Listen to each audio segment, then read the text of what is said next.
Hello, my name is Lucas. This is Bit of Lit, and I am going to do for Vlogmas Day 8 a tag, the Anti-TBR tag made by Nicole in her books, and everyone and their mother has been doing this tag. I feel like I was tagged before, or maybe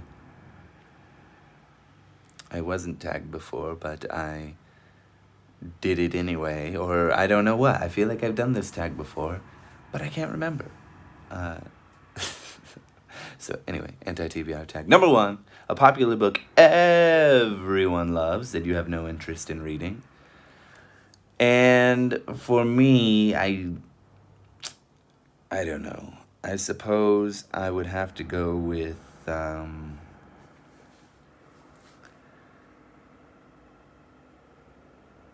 the Twilight. I know not everybody loves it, but it was wildly popular, and I've never read it. If this was one about rereading, which it doesn't say that this isn't about, I would say the Handmaid's Tale.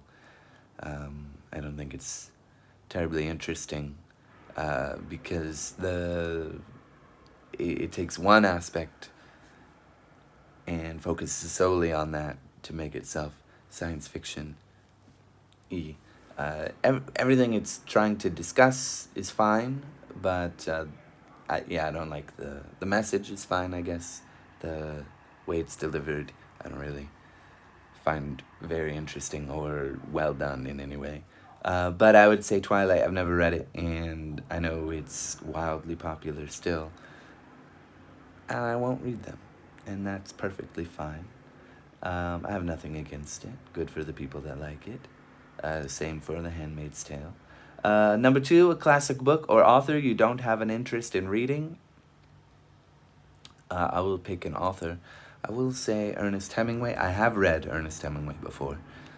Quite a bit of Hemingway, actually. All of his short stories and a number of his novels. And I find him incredibly immature. I will keep reading him. Of course, there are some books I haven't read, but I don't really have a strong interest in reading him. There is one book, For Whom the Bell Tolls. I want to read that book. I don't know why, but there are a few others that I haven't read that I don't really care. I find him immature, and the good things that he does do in his writing are overshadowed by this immaturity that bothers me. Number 3, an author whose books you have no interest in reading.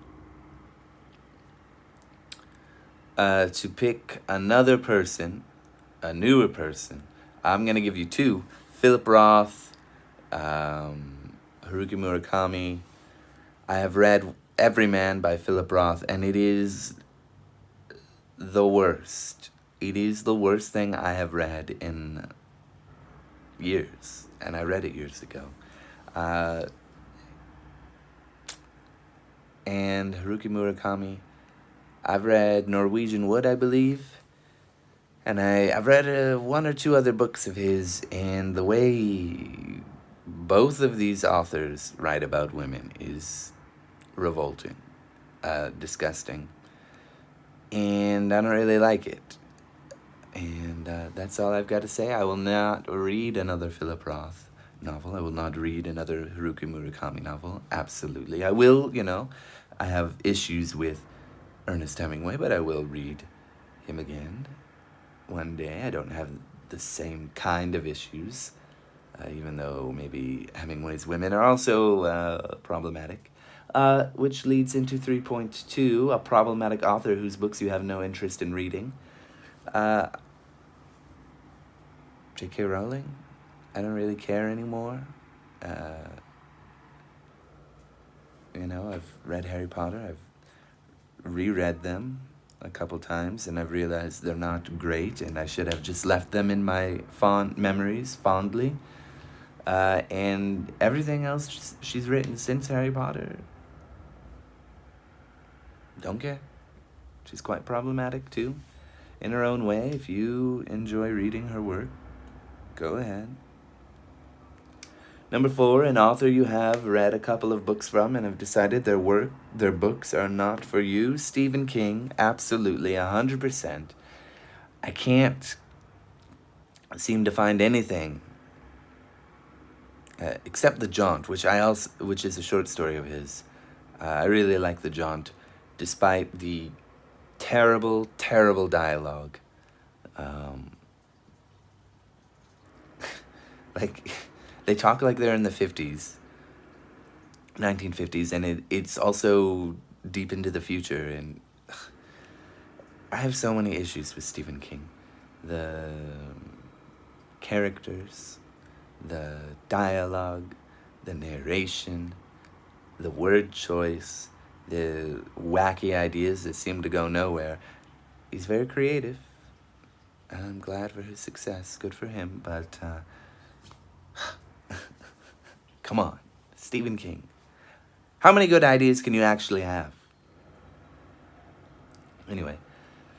5, a genre you have no interest in, or a genre you tried to get into and couldn't. I would say political memoirs, modern political memoirs.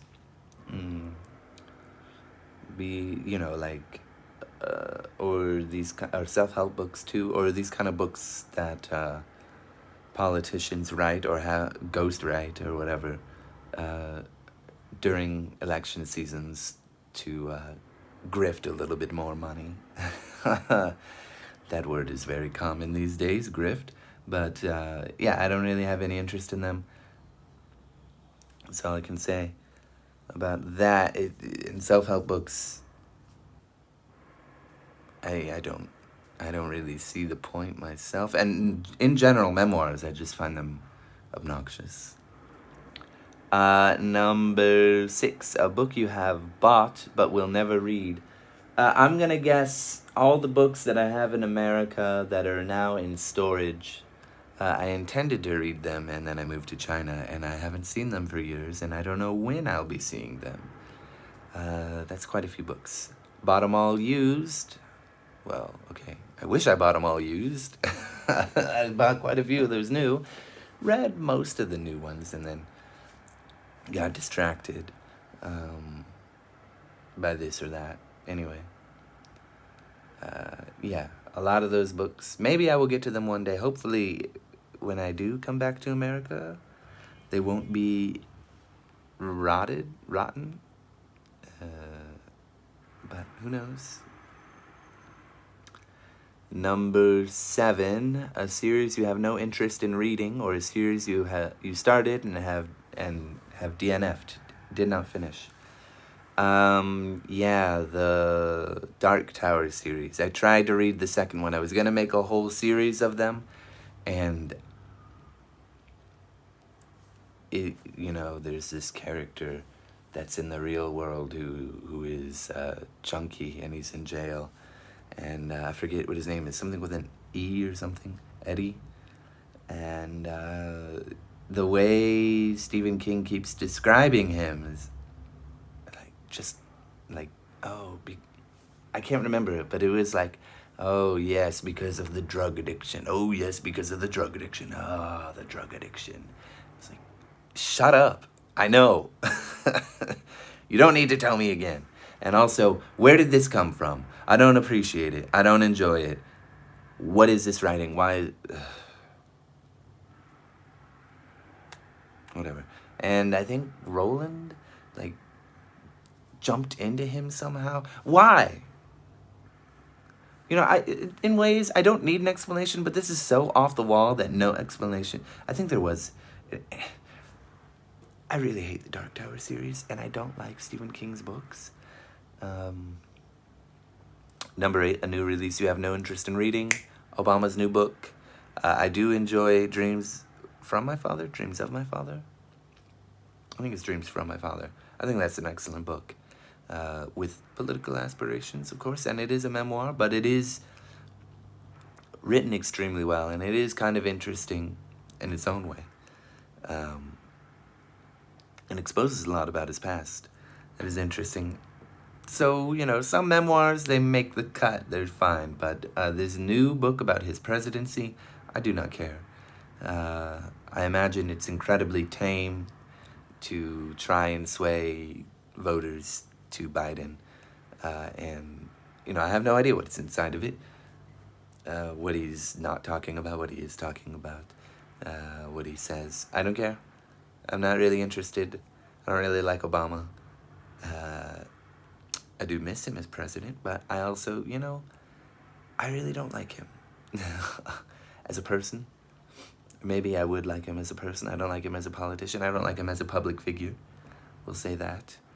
And I'm not interested in what he has to say. So